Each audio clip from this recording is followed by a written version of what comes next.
Como eu falei, o tema da nossa palestra de hoje vai ser o tema muitos os chamados, mas poucos são os escolhidos. E o trecho do Evangelho que eu escolhi para fazer servir de base para as nossas reflexões está no Evangelho de Mateus, capítulo 22. E tem por título A Parábola das Bodas. Vou fazer a leitura então.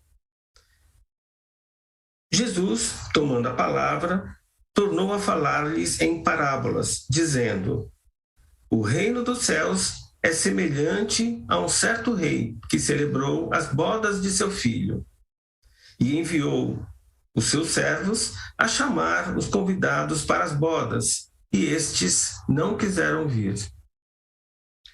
Depois, enviou outros servos, dizendo: Dizei aos convidados: Eis que tenho o meu jantar preparado, os meus bois e cevados já mortos, e tudo já pronto. Vinde, então, às bodas.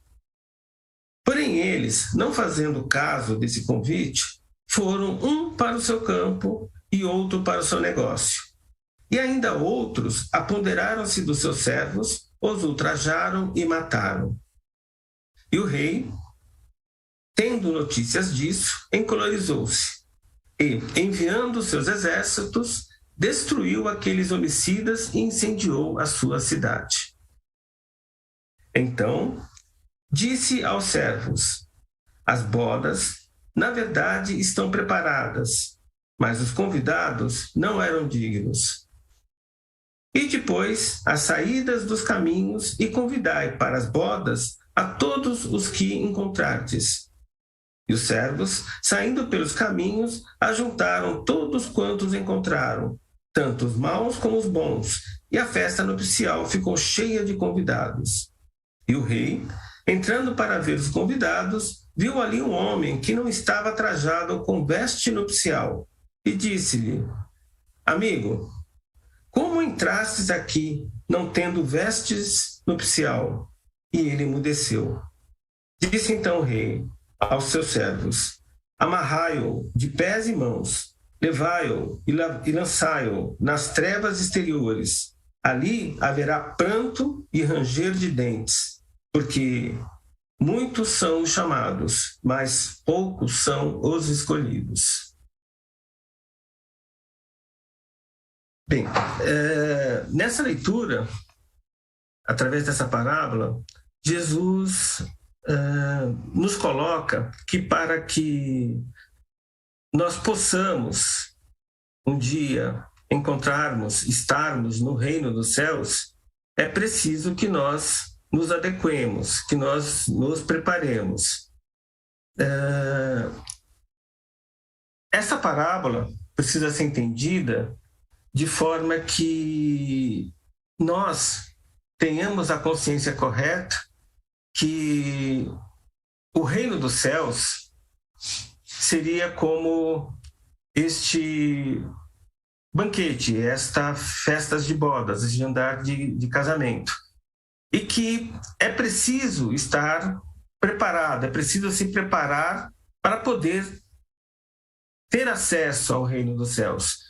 Entendendo aí reino dos céus como esse estado de consciência, onde nós estamos em sintonia, em ressonância com o Pai o tempo todo, com o Criador o tempo todo. Ou seja, não é um local no espaço-tempo, e sim um estado de consciência do Espírito. Então, este reino dos céus, esse estado de consciência, para que nós possamos alcançar, exige esforço de cada um de nós. Não é um processo automático. E eu gosto muito de uma analogia que é muito utilizado pelos evangélicos, que diz que Jesus é o comandante de uma barca, é o condutor para o caminho do reino dos céus. Só que para que Jesus possa ser nosso condutor, é preciso que nós nos candidatemos, se apresentando a Jesus.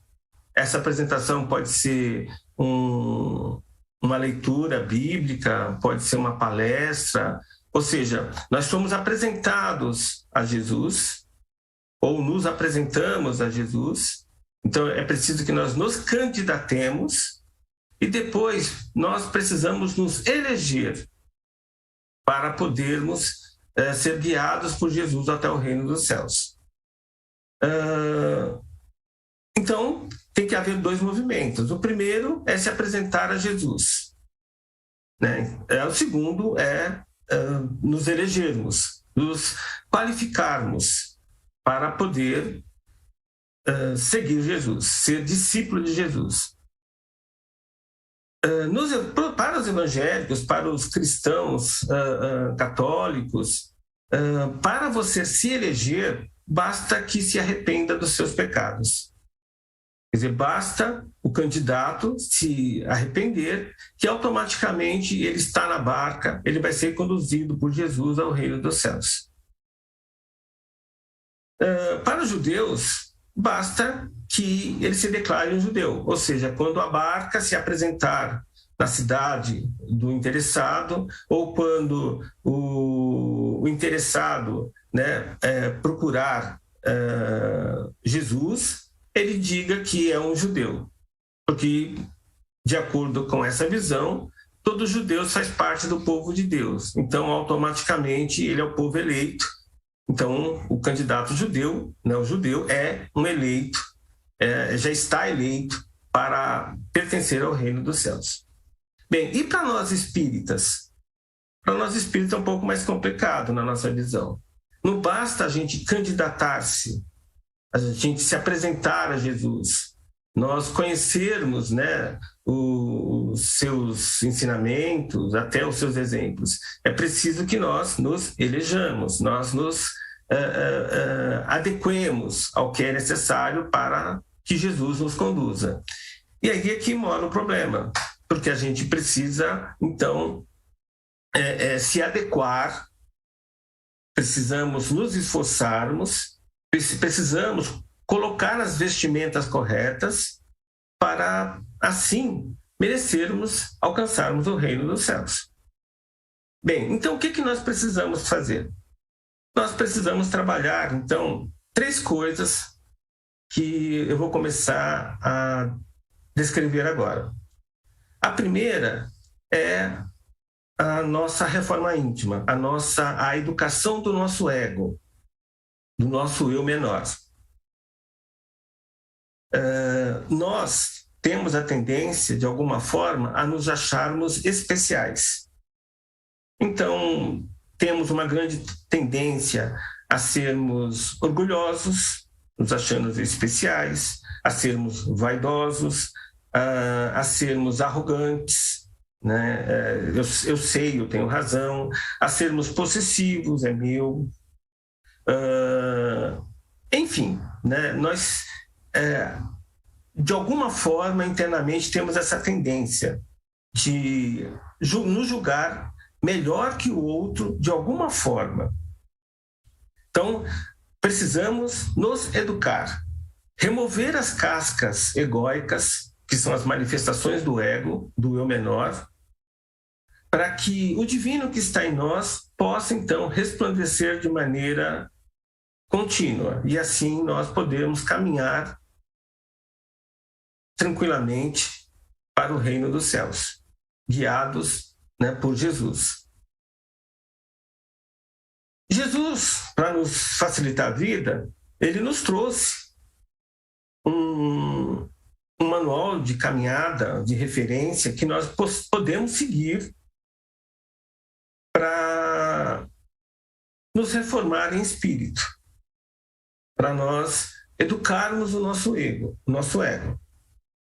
E esse roteiro, esse manual é bem conhecido, inclusive eu já comentei aqui algumas vezes, mas que são as bem-aventuranças. Mas esse é só um dos passos, como eu falei, são 3. Então, o primeiro passo que nós temos que trabalhar é a educação do nosso ego.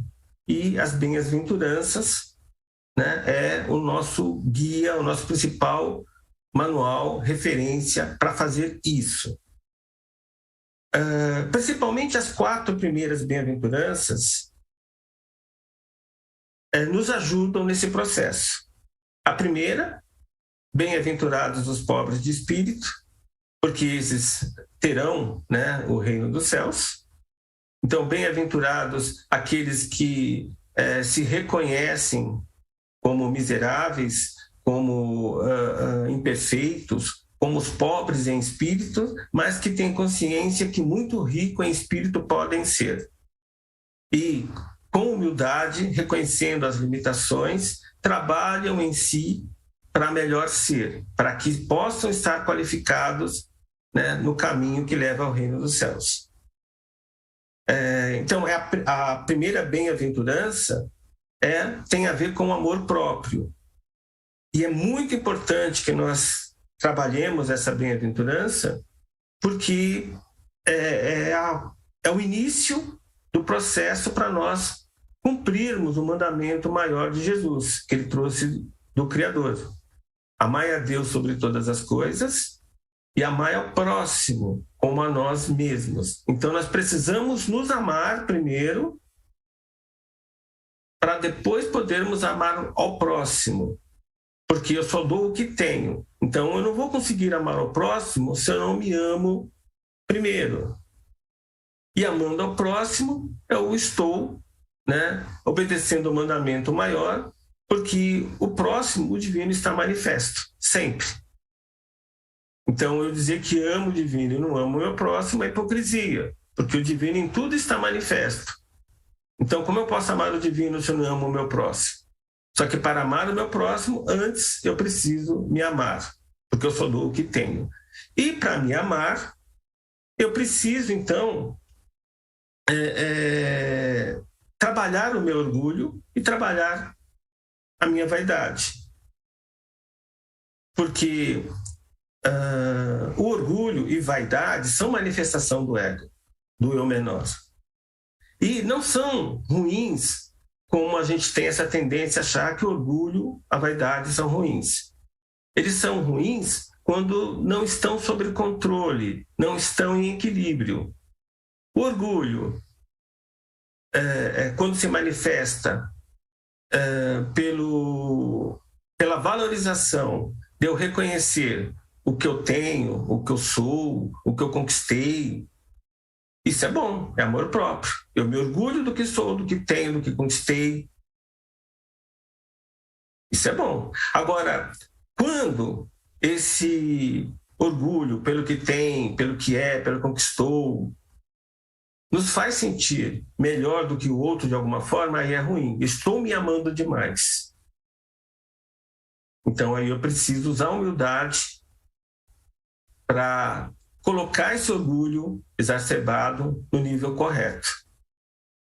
Mas é importante eu ter orgulho das minhas conquistas, daquilo que sou, daquilo que sei, daquilo que realizei. Então não é ruim eu ter orgulho de um filho, não é ruim eu ter orgulho de um curso que tenha feito, de uma empresa, de um país.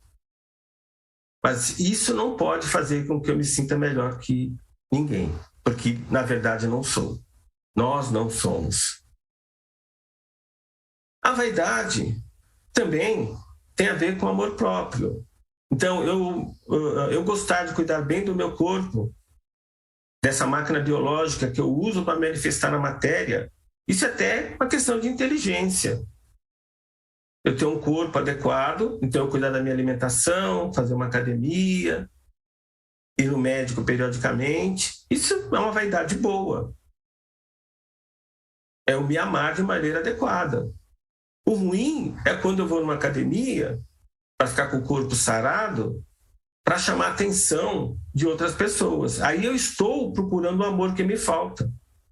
Porque aí eu desenvolvi a vaidade ruim, eu me amo de menos.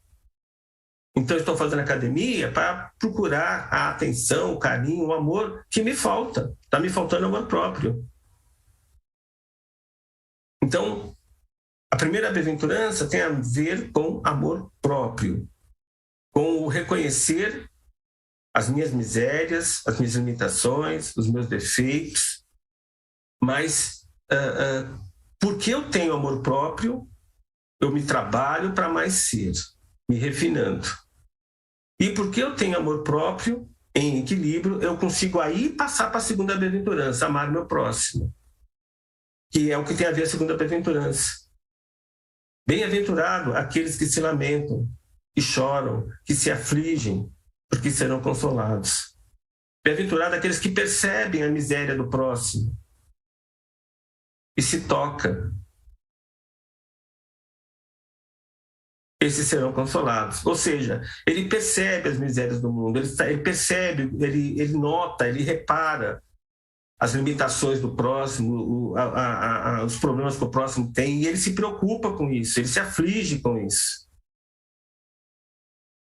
E aí, quando a gente tem essa visão, a gente começa a ser mais paciente, a gente começa a ser mais tolerante, a gente começa a ser menos arrogante, menos paciente, né? Eu começo a aceitar o tempo do outro. Não é o meu tempo sempre que está certo. O outro tem um tempo de realização que é diferente do meu. Não é necessariamente melhor nem pior, é diferente. Eu começo a ser mais tolerante, eu começo a aceitar o jeito do outro. É diferente do meu, mas não é melhor nem pior. É só diferente. Está no tempo dele, no jeito dele.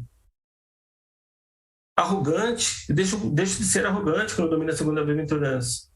Porque eu sei que eu não sei tudo. Eu sou limitado, eu trabalho a primeira bem-aventurança. E por isso eu sei também reconhecer que os outros também têm limites. A indulgência lá que Kardec lembrou, na questão 586. Tudo isso é manifestação do ego, né? Da mesma forma que o orgulho e a vaidade, a manifestação do ego na primeira bem-aventurança, a impaciência, a intolerância, a arrogância, a possessividade, tudo é meu, é manifestação do ego. Então nós estamos trabalhando essa segunda bem-aventurança quando nós trabalhamos a nossa reforma íntima, quando nós educamos o nosso ego. A terceira bem-aventurança é consequência. Bem-aventurados aqueles que são mansos de coração, porque herdarão a terra. Bem-aventurados aqueles que vivem em paz de espírito, porque viverão bem na terra. Ele reconhece as suas misérias, reconhece as misérias do próximo e ele consegue evoluir, né, sem deixar com que o ego se manifeste de maneira descontrolada. Ele se mantém em equilíbrio. Então é muito importante que nós tenhamos essa consciência das bem-aventuranças, principalmente dessas três que trabalham diretamente com o nosso ego, com a educação do nosso eu menor. Aí as outras bem-aventuranças, são 9, trabalham a questão da conexão com a matéria, que nós precisamos nos libertar da âncora da matéria. Precisamos nos desapegar da matéria. Porque quando estamos conectados à matéria, a pessoas, nós temos dificuldade em evoluir. Nós temos dificuldade em nos preparar para o reino dos céus. Nós temos dificuldade em nos prepararmos para esse banquete que Jesus nos convida na parábola. Porque quando eu estou conectado à matéria, bens materiais de maneira geral, eu vinculo, de certa forma, a minha felicidade a esse bem. Eu só vou ser feliz se conseguir ter aquele carro. Eu só vou ser feliz se tiver aquela casa. Eu só vou ser feliz se puder fazer aquela viagem. Eu só vou ser feliz se tiver aquele determinado bem. Só que a gente nunca encontra a felicidade assim. Porque a felicidade é um estado de espírito. E pelo contrário, né, a gente fica refém de determinadas situações para sermos felizes. Isso não significa que nós devemos viver em amargura, em tristeza, sem nenhum tipo de bem. Não, não é isso. O Livro dos Espíritos nos diz que a felicidade plena não é deste plano, mas que nós devemos ser o mais felizes que pudermos ser. Então, nós podemos sim ter bens materiais, nós podemos ter um carro, nós podemos ter uma casa, nós podemos ter dinheiro no banco, desde que isso não implique em luxos, em ostentação, em algo que não nos serve para nossa evolução, nossa e das pessoas que dependem, né, de nós. Então, nós podemos ter bens materiais. Posso ter um carro. Agora, se eu penso, eu preciso ter um carro do ano, eu preciso ter um carro daquele modelo, aí já é questão de luxo, de ostentação. Um carro é legal, porque economiza tempo e a gente tem mais tempo para ler, estudar, refletir e assim poder se reformar, né, melhor, se preparar melhor para o reino dos céus. Agora, se eu penso, já vinculo até um carro do ano, um carro de determinada marca, aí já estou querendo luxo, ostentação, aí já é exagero, eu não preciso disso. O vínculo com as pessoas também nos traz problemas no preparo, né? na evolução para o reino dos céus, no seguir no caminho para o reino dos céus, no seguir Jesus. Então eu não posso me conectar em uma pessoa. Não, não é isso. Jesus nos diz, nós devemos amar ao próximo como a nós mesmos. Devemos procurar fazer isso sem nenhum tipo de condição. Mas eu não devo, de novo, colocar a minha alegria de viver, a minha felicidade, refém de uma determinada pessoa. Estar vivo nesse plano material ou estar comigo num relacionamento. Nós estamos na matéria, nós não somos da matéria. Nós somos homem ou mulher, mas nós estamos temporariamente, nós somos espírito, nós somos consciência em evolução. Mesmo porque, quando eu perco um ente querido, porque ele fez a passagem, se eu continuo pensando nele, sofrendo porque eu não vou vê-lo mais, não vou ter mais a presença dele, eu atrapalho a evolução dele, desse espírito que partiu desse plano material, e atrapalho a minha evolução. Nós ficamos ancorados, patinando. Então, na verdade, isso não é bom. Como não é bom também eu querer, né, ter posse de uma outra pessoa, deixar minha felicidade refém de uma outra pessoa. Só vou ser feliz se aquela pessoa ficar comigo. Então nós precisamos, esse é o segundo passo, trabalhar a questão do desapego à matéria, do desapego a pessoas. Desapego à matéria não significa ser pobre, significa não ostentar, não viver em luxo. Desapego a pessoas não significa deixar de amar ninguém. Significa só que nós não devemos ser reféns de ninguém. E nem deixar que ninguém fique refém de nós. Esse seria o segundo passo, para nos prepararmos para essas bodas. O primeiro é educar o nosso ego. As bem-aventuranças é o caminho, principalmente as 3 primeiras. O segundo passo é nos desapegarmos da matéria e de pessoas, da forma como eu coloquei. E, em terceiro passo, nós nos sintonizarmos com o divino. O que significa isso? Vigiar o que pensamos e sentimos. Sermos bons de verdade. Sermos benevolentes com verdade, de verdade. E o que é ser benevolente? É praticar o bem? Sim. Mas não praticar o bem de maneira eventual, como nós costumamos praticar.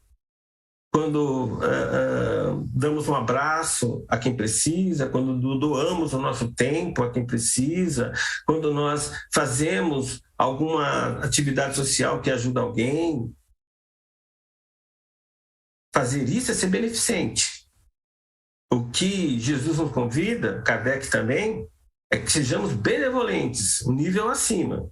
E o que é ser benevolente? É ser beneficente o tempo todo, é praticar o bem o tempo todo, É ser bom mesmo em quatro paredes, é ser bom mesmo em sozinho, é ser bom mesmo em pensamento e sentimento. E aí é que está a dificuldade.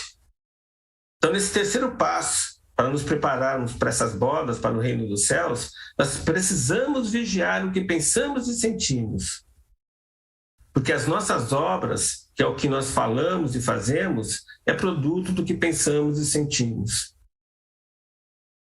As nossas obras, que é o resultado da nossa manifestação nesse plano material, é o que as outras pessoas veem, é o que falamos, é o que fazemos. Só que antes de falar e fazer, nós pensamos e sentimos. Então precisamos nos preocupar com o que pensamos e com o que sentimos.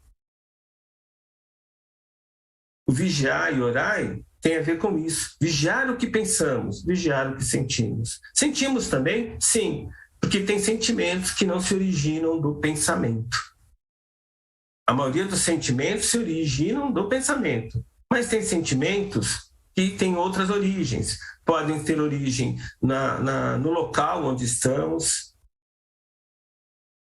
Então, nós podemos ser influenciados no nosso sentimento por um local tenso, um local de triste, um local de muita competição. Isso pode afetar o nosso sentimento, a nossa vibração, nosso estado de espírito. Os nossos sentimentos podem ser afetados por uma pessoa que trabalha conosco, ao nosso lado, por um ente da família. Não nasceu do pensamento, nasceu da influência de uma outra pessoa, através de conversa ou através da simples presença. E os nossos sentimentos também podem ser afetados por vivências de outras existências que nós trazemos para essa existência.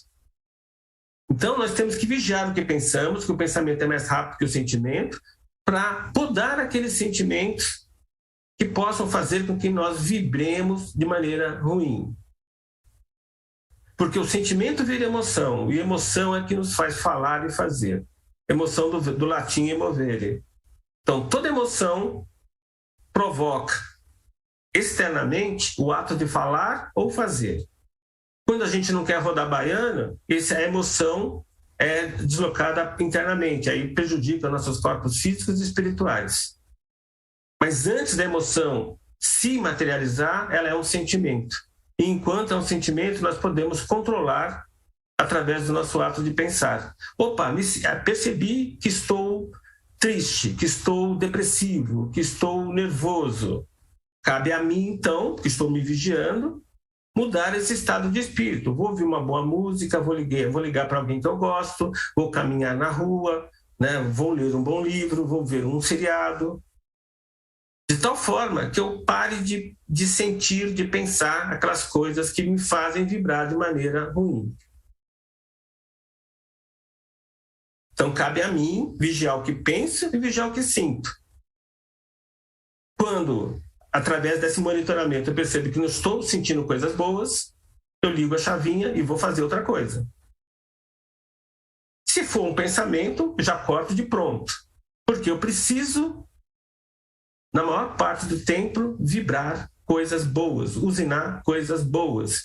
Não existe energia ruim ou energia boa. Existe energia mal processada, mal usinada, que nós irradiamos de maneira destrutiva, porque é uma energia destrutiva, não é uma energia construtiva. Energia é energia.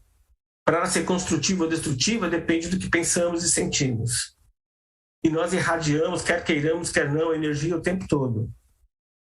Nós absorvemos energia através dos alimentos, do ato de respirar, do prana, da kundalini, e através do ato de pensar e sentir, nós materializamos no falar e sentir, como também irradiamos através das nossas vibrações. É isso. Então, para concluir, só queria lembrar que para nós nos candidatarmos a entrar no reino dos céus, nós precisamos nos apresentar a Jesus, vivenciar Jesus, ou seja, tomar contato com seus ensinamentos, com seus exemplos. Mas nós, como espíritas, não basta que nós nos candidatemos, nós precisamos nos eleger. E aí é que vem o trabalho. Para eu conseguir ser eleito discípulo de Jesus, eu preciso trabalhar minha reforma íntima, as bem-aventuranças é o melhor caminho, eu preciso me desapegar da matéria, desapegar de pessoas, e isso não significa deixar de amar as pessoas, significa deixar de ser refém das pessoas, e eu preciso viver em sintonia com o Criador, com Deus, com o Eterno. E isto basta vigiar o que penso e sinto.